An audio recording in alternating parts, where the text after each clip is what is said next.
Voici 3 films vraiment réconfortants qui vont te remonter le moral. En ce moment, il fait froid, il fait gris et c'est normal si on se sent pas très bien, mais ces films vont beaucoup t'aider à te réchauffer le cœur. Avant toute chose, n'hésite surtout pas à t'abonner parce que je vous fais pas mal de recommandations de films, de séries et d'animés. Le premier film que je vais vous conseiller, c'est un grand classique, c'est Big Fish. On va suivre Will, dont le père Edward est gravement malade et avec qui il a toujours eu une relation assez compliquée. Le truc, c'est que depuis qu'il est enfant, Will, il écoute son père raconter des histoires un peu invraisemblables et incroyables. Tellement incroyables qu'il n'a jamais su si son père disait la vérité ou s'il exagérait ou inventait tout.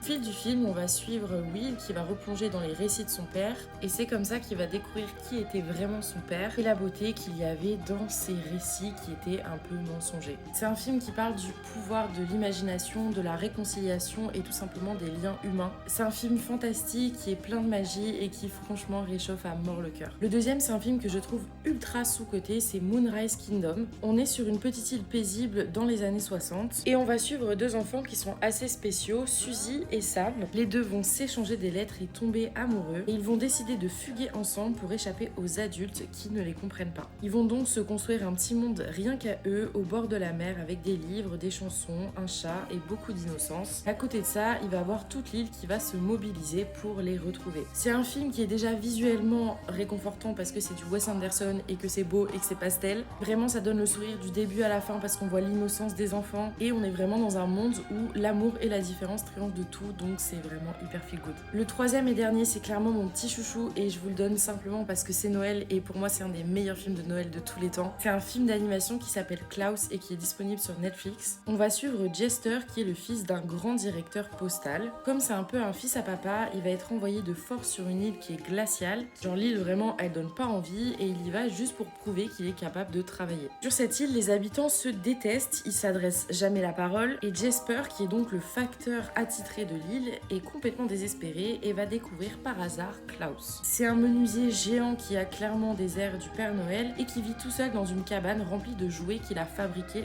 lui-même. Suite à cette rencontre, ils vont s'allier pour redonner le sourire aux enfants et aux habitants de la ville. C'est un super beau film de Noël, vraiment, c'est un film sur la gentillesse, sur à quel point c'est important de faire des petits gestes, ça peut créer des miracles. C'est véritablement un antidépresseur. Voilà, comme ça, un film antidépresseur. Pour ceux qui en ont d'autres en tête, n'hésitez surtout pas à les mettre en commentaire parce que je pense qu'on n'est pas tous très bien en ce moment et on est tous preneurs de films qui vont nous remonter le moral.